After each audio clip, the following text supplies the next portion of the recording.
Dear students, myself Dr. Manisha Mathur, Associate Professor Botany Department, SPC Government College Ajmer. हम पढ़ रहे थे mechanism and physiology of gall formation. आज हम part 2 start करेंगे।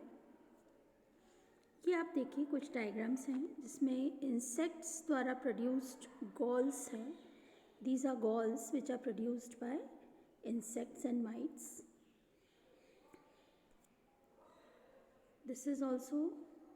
इसको पाउच गॉल कहते हैं, बैग जैसा गॉल बनाता है ये।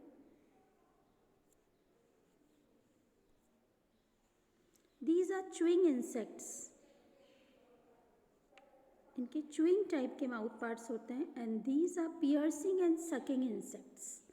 ये अधिकतर गॉल फॉर्मेशन करते हैं, अपनी स्टाइलेट डालते हैं अंदर प्लांट्स के अंदर, जिससे कि गॉल फॉर्मेशन इंड्यूस होता है। This is also gall on leaf surface of plants. Galls हैं छोटे छोटे, देखिए आप। These are malformations on leaf, hypertrophy and hyperplasia से प्रोड्यूस कर होते हैं। This is the mouth part of insect. ये proboscis है, ये स्टाइलेट है। स्टाइलेट की जिसकी हम बात करते हैं गॉल फॉर्मेशन में, ये है स्टाइलेट, जिसकी मदद से इंसेक्ट प्लांट्स के अंदर सलाइवा या कुछ भी सीक्रीट करता है, अंदर डालता है।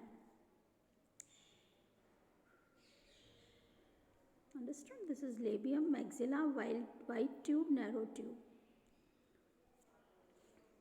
इस तरह से इंसेक्ट, ये रहा स्टाइलेट, ये सेल्स के बीच में अपनी सीक्रीशन डाल रहा है। ये ऊपर सेल वॉल है, ये फिर ये सेल्स हैं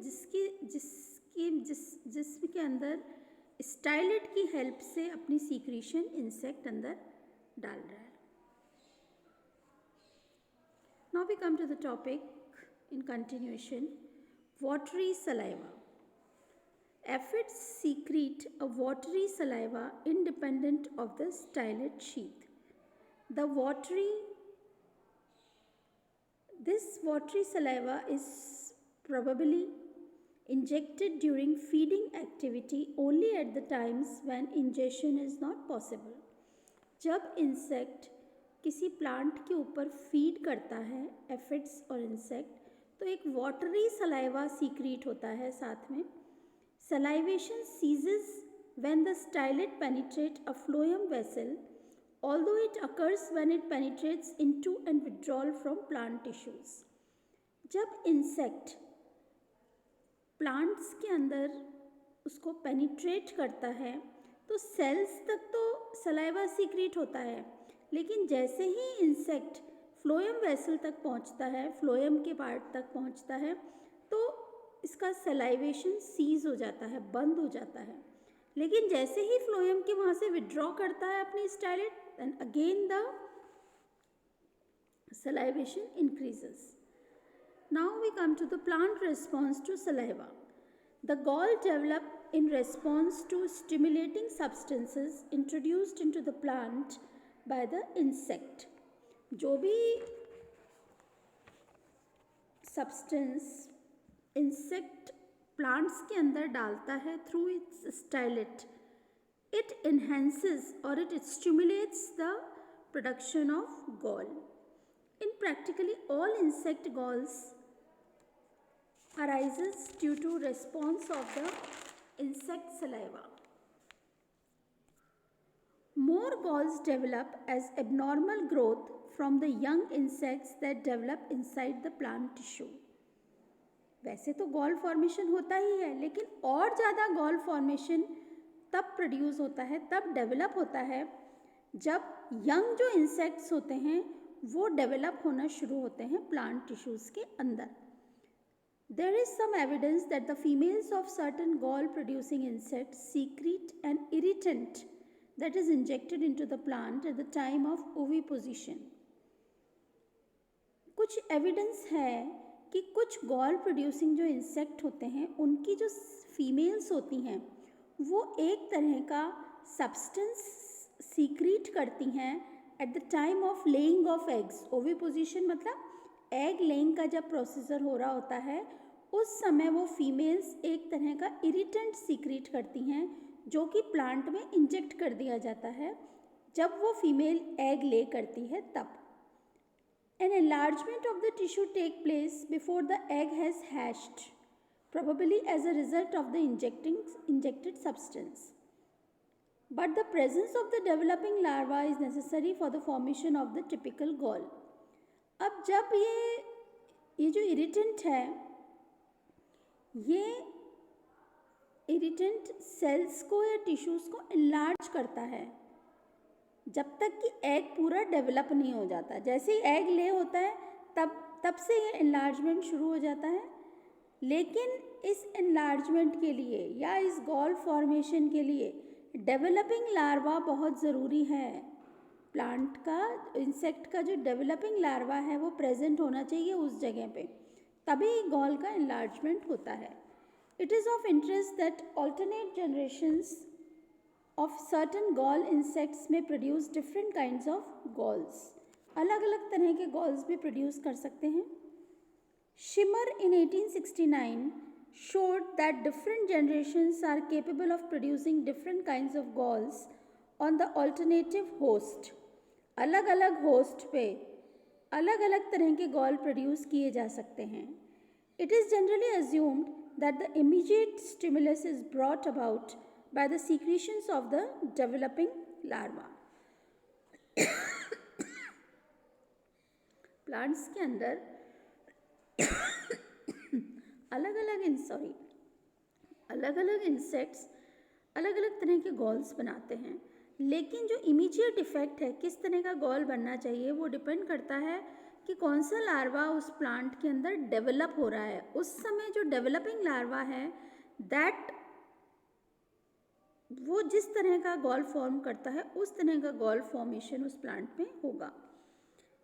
Magnus Kostoff Kendall and his associates have presented evidences to support the view that chemical substances secreted by the young insects are the principal stimuli responsible for the abnormal growth। कि insect जो chemical substances secret करता है वो main stimuli होते हैं abnormal growth के लिए plants के अंदर। Now we come to the changes in the cell. Several layers of intact cells around the stylet sheath shows the following changes. Stylet के संपर्क में जो सेल की लेयर्स आती हैं स्टाइलेट शीथ के, वो इस प्रकार के चेंजेस फॉलोइंग चेंजेस शो करती है प्लांट्स के अंदर। फर्स्ट है there is increase in permeability of the cell. Cell की परमेबिलिटी बढ़ जाती है जब इंसेक्ट अटैक करता है, इंसेक्ट अपना सलाइवा स्टाइलेट से प्लांट्स के अंदर डालता है, तब सबसे पहला चेंज होता है कि there is increase in permeability of the cell. Second is loss of starch, starch खत्म होने लगता है। Third is degeneration of chloroplast, chloroplast starts degenerating. And fourth is nucleus is enlarged. इसके बारे में स्टडी करी थी क्लॉफ्ट ने। Kloft in 1960 made a study of the effect of the injection into plant cells. इसने क्लॉफ्ट ने free amino acids को inject करा था प्लांट सेल में, वो अमीनो एसिड जो कि सलाइवा में प्रेजेंट होते हैं। ऐसे अमीनो एसिड्स जो कि सलाइवा में प्रेजेंट होते हैं उनको क्लॉफ्ट ने आर्टिफिशियली इंजेक्ट करा था प्लांट्स के अंदर। तो Kloft in 1960 made a study of the effect of the injection into plant cells free amino acids such as those found in saliva.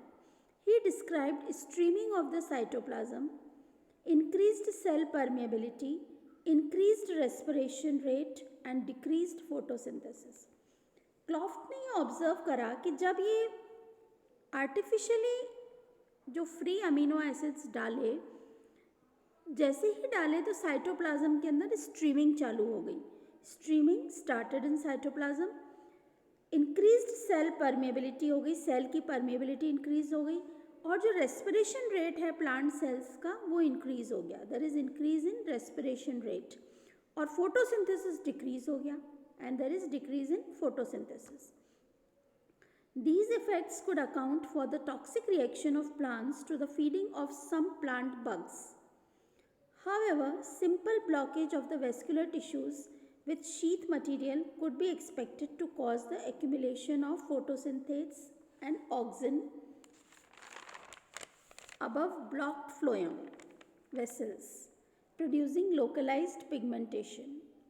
Phloem की वेसल्स ब्लॉक हो जाती हैं तो पिगमेंटेशन जो क्लोरोप्लास्ट प्रोडक्शन होता है वो अपने आप थोड़ा थोड़ा कम हो जाता है.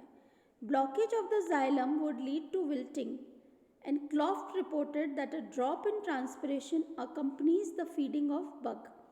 अगर जाइलम ब्लॉक कर देते हैं, जाइलम ब्लॉक हो जाता है तो तुरंत विल्टिंग हो जाती है प्लांट्स में क्योंकि वाटर नहीं पहुंचता है. तो क्लॉफ्ट ने ये रिपोर्ट करा कि ट्रांसपिरेशन भी there is drop in transpiration. जब जो बग्स होती हैं वो फीड करती हैं प्लांट्स में तो ट्रांसपिरेशन में भी ड्रॉप हो जाता है, स्टॉप हो जाता है, कम हो जाता है. Kloft believes that the effect of the feeding of sucking bugs on plant physiology are due to the amino acids secreted into the plant tissue during piercing and withdrawal. The amino acid in the saliva of sucking bugs can be shown to reduce overall growth in the plant on which they feed. So students, this is all about for today. We'll continue with this lecture in the next class. Okay, thank you.